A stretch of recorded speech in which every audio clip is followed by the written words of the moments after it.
પૂર્ણ રસોઈ ઘરમાં તમારું સ્વાગત છે. તો ચાલો આજે આપણે મોરૈયાના ભાત બનાવવાના છે. ફરાળી 11ના દિવસે આપણે ખાઈએ તે. તો આપણે એના માટે એક વાટકી મોરૈયો લીધો છે, એના આપણે ભાત બનાવીશું. તો એની માટે આપણે મોરૈયો 2 થી 3 પાણીથી સારો એવો ધોઈ લઈશું. પૂર્ણ રસોઈ ઘરમાં તમારું સ્વાગત છે. તો ચાલો આજે આપણે મોરૈયાના ભાત બનાવવાના છે.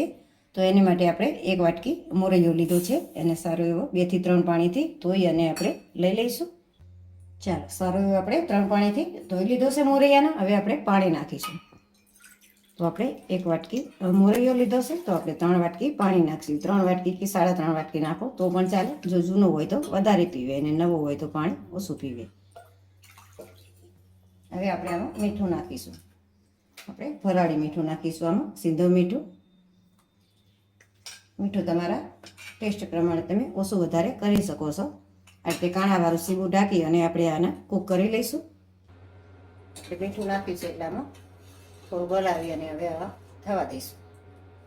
જો ભાત થોડાક એમ થાય ચડવા આવે એટલે આ રીતે વચ્ચે વચ્ચે ચમચી થોડી હલાવતું રહેવાનું, એટલે ચોટે નહીં, નહીં તારા મોરૈયો નીચે ચોટે છે.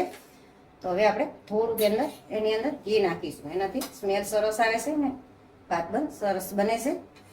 તો આપણે 1 ચમચી જેટલું ઘી નાખીશું અને હેલ્ધી પણ થઈ જાય આપણે ભાત. મિક્સ કરી લઈશું. હવે આપણે આને એકદમ ધીમા તાપે થવા દેવાના છે.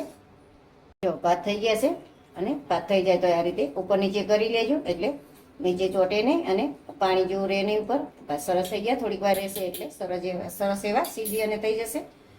અને હવે આપણે ઢાંકી લઈશું અને ગેસ પણ આપણે બંધ કરી લીધો છે. તો તમને આ રેસીપી વિડીયો ગમ્યો હોય તો લાઈક કરો, શેર કરો અને સબસ્ક્રાઈબ કરવાનું ભૂલતા નહીં.